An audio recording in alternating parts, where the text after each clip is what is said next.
Congressman Ryan's only means of contacting Jones was via the house in Georgetown. I better do this alone. Hi.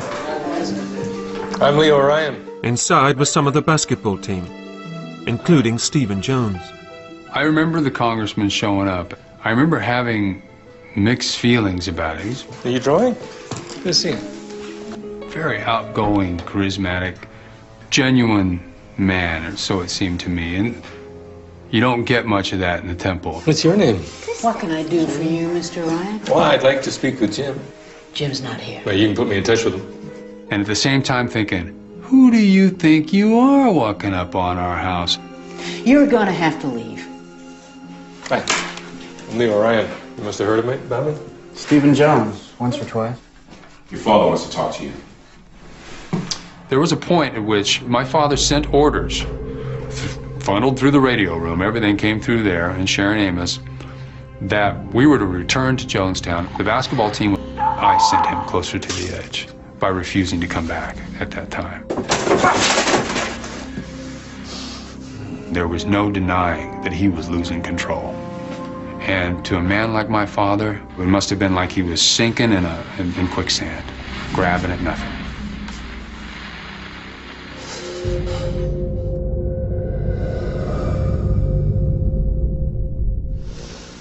After several days of negotiation, Ryan finally got Jones's permission to visit Jonestown and chartered a plane to make the 150-mile journey. Hey, folks, plane's ready. Come on, guys. When we flew over the jungle, it became pretty clear how remote and inaccessible Jonestown really was. The plane touched down at an isolated airstrip, more than 5 miles from Jonestown. When we finally landed on a small dirt airstrip in Port Kaituma, it became clear how difficult it would have been for anyone to leave Jonestown. Anybody that wants to come to Jonestown, climb on.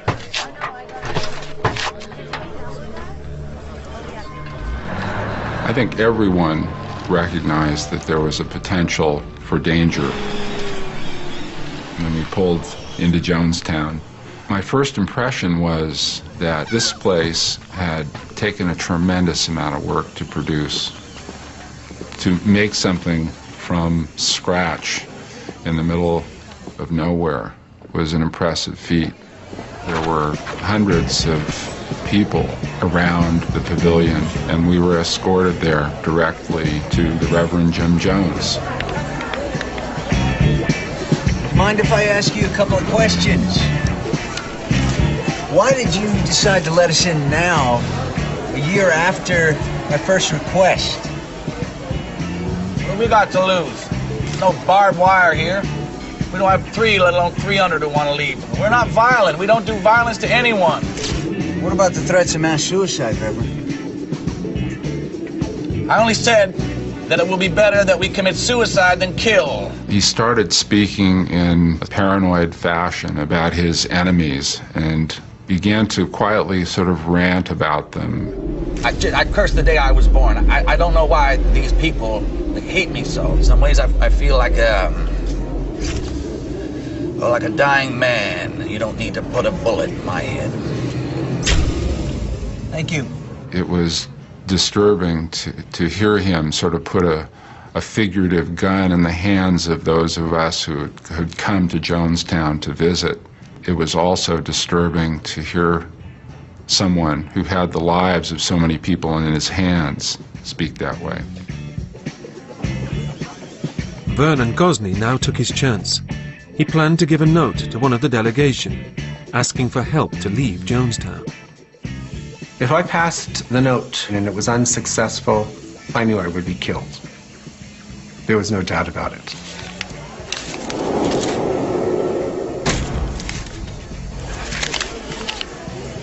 Hey, you dropped this. He passed the note!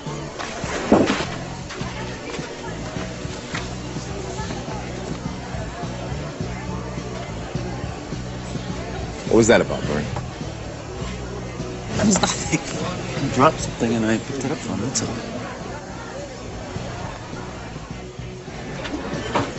Is your name Vernon Gosling? Did you give this man a note asking to leave Jonestown? Yes, sir. And let me tell you, you've got seats on the first plane out of here tomorrow. Congressman Ryan had no idea of what he had walked into, at all. I'm not sure we should wait till tomorrow, Congressman. We've got a lot of work to do here. You're in danger, you have to know that. We'll be fine. We're in the protection of the U.S. Congress. Tomorrow.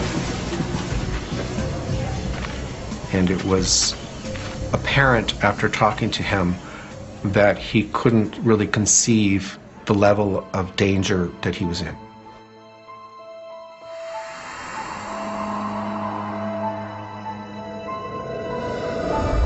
It soon became clear that Vernon wasn't alone in wanting to escape.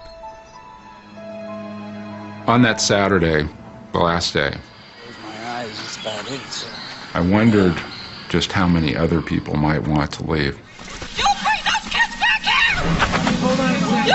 You bring them back! 1 second. Don't you touch my kids! Within hours, it became clear that more than just two people who slipped a note to a reporter wanted to come out. And the tension just radiated out from Jones and those groups of potential defectors. The whole place was paralyzed. As time went on, probably about a dozen people had stepped forward and they were insistent on leaving. My name is Vernon Gosling. Vernon was escaping alone. He would be leaving his 4-year-old son behind in Jonestown. It had been a difficult decision. Return to the United States. I thought, my son is black and he's going to be subject to the racism of the United States government, and I thought that this was the better place for him to be. I didn't know. I was confused. What now? Now we pack up. Truck's leaving soon. As the potential defectors began gathering up their belongings, NBC conducted an interview Bob? with Jim Jones in the pavilion. Okay, we're ready to go. We've heard that security guards with guns had gone around to the houses and warned people not to cross. Nobody came to see people with guns. I strictly prohibited guns. You don't have to shoot me. Because the media smear does it. I've given my life for people. Serving people. As the interview went on, Jones grew more and more tense. I think it was sinking in, if it hadn't already, that this visit was not going to play well outside Jonestown. Are you people gonna just leave us? I just beg you, please, just leave us. My father, his entire existence lay in the hands of those who perceived him. I think people need to understand that every hour of the day, Jim Jones thought he was a fraud. He knew he was a bad guy. He knew he was a sick guy. He just didn't want anybody else to know. Help they shoot the plane down! I met with my son briefly, and See you soon, okay? well, he wasn't of an age where I could tell him what was happening. I hugged him, I said goodbye to him, and that was the last time that I saw him.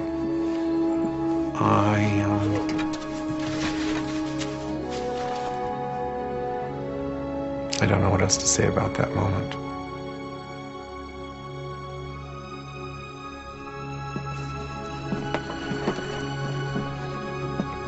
The defectors seemed close to freedom. But would Jones really let them leave his jungle kingdom?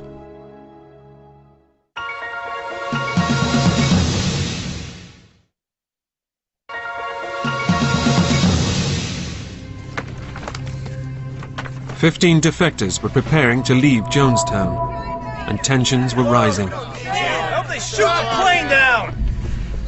Jim, why are you so upset? There are only 15 people leaving out of nearly 1,000. I mean, if 400 people were leaving, then I'd be worried.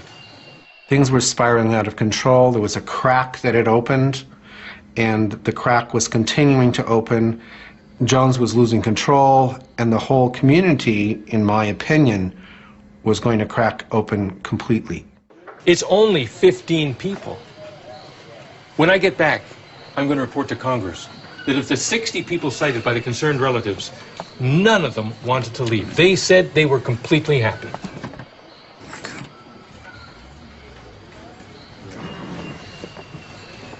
Jim, this is a wonderful thing you've got going.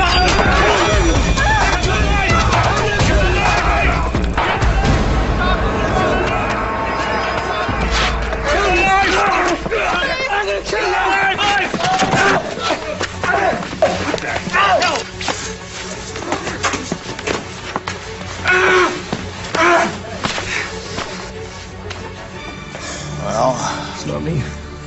I guess, this changes things, doesn't it? Some things. Not everything. That convinced the congressman not to stay behind and process any more defectors, that he needed to leave with us on the truck.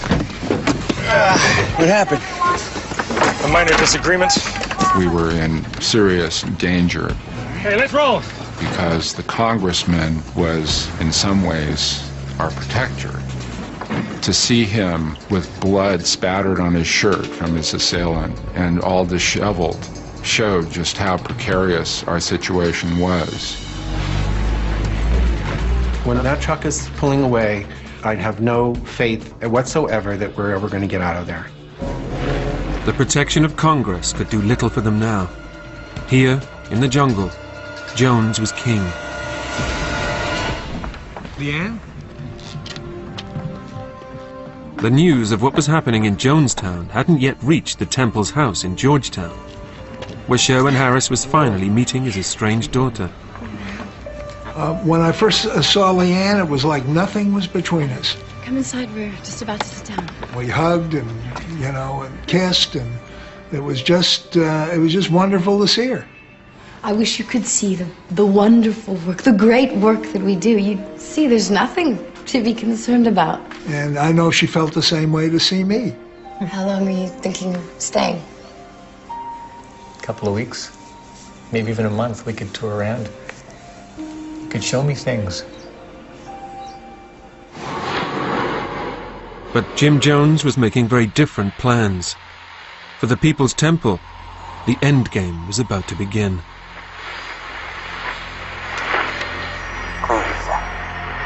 Please take care of everyone there. Everyone, Jim. Everybody. In Georgetown. Everybody. Relatives, too. Just take revenge.